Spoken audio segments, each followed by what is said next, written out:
Meaning of devastated. Devastated. Devastated. Devastated. Devastated. The term devastated refers to a state of utter destruction, severe damage, or extreme emotional distress. When a person or place is devastated, it means they have suffered a significant loss or harm that leaves them completely shattered or ruined.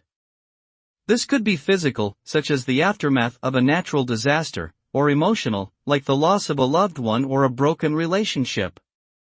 The consequences of devastation can be lasting and irreversible. It is a term that conveys a sense of deep pain and sadness, often associated with a complete and irrevocable loss.